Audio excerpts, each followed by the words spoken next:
Hello guys, good morning. ఈరోజు మనం bank నిఫ్టీలో ట్రేడ్ ప్లాన్ చేసాం మార్నింగ్. సో మనకి ఇక్కడ చూసుకున్నట్టయితే ట్రెండ్ లైన్ సపోర్ట్ ఒకటి కనిపిస్తుంది. అండ్ మార్కెట్ అయితే మార్నింగ్ మనకి కొంచెం ఫేక్ బ్రేక్అవుట్ లాగా వచ్చి వెంటనే రివర్స్ అయింది. సో మనం సిఈ సైడ్ ట్రేడ్ ప్లాన్ చేసాము. మనం చూసుకున్నట్టయితే యాజ్ యూజువల్ మనం 1.5 రిస్క్ రివార్డ్ రేషియో పాటిస్తాం ఇప్పుడు. సో 30 పాయింట్స్ రిస్క్ పెట్టుకొని ట్రేడ్ ప్లాన్ చేసాము. చూసుకున్నట్టయితే మార్కెట్ మనకి పైకి వెళ్ళాలని మనం ట్రేడ్ ప్లాన్ చేసాం. సో బికాజ్ అది ట్రెండ్ లైన్ సపోర్ట్ అయితే తీసుకుంది. ఈవెన్ ప్రీవియస్ డేలో కూడా సపోర్ట్ తీసుకున్నది బౌన్స్ అయింది. సో ప్రాబబ్లీ మనకి అది సిఈ సైడ్కే వెళ్ళాలి.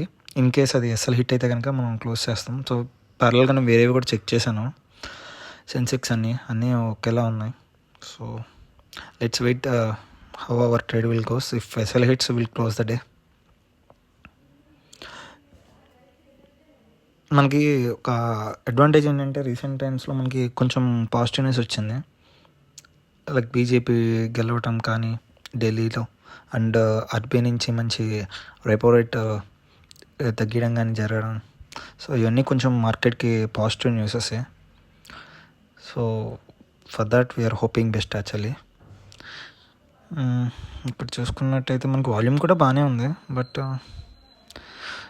మేబీ అసలు హిట్ అయితే కనుక మార్కెట్ ఇవాళ ఈవెన్గా ప్రవర్తించే ఛాన్సెస్ కనిపిస్తున్నాయి. ఇన్ కేస్ ఎస్ఎల్హిట్ అయితే ఆర్ఎల్స్ వీళ్ళు వెయిట్ చేసి ఇంకొక ట్రేడ్ ప్లాన్ చేసుకోవడమే. బట్ ఆ ఛాన్స్ కష్టం. ఎస్ఎల్ హిట్ అయిపోయింది. Thank you.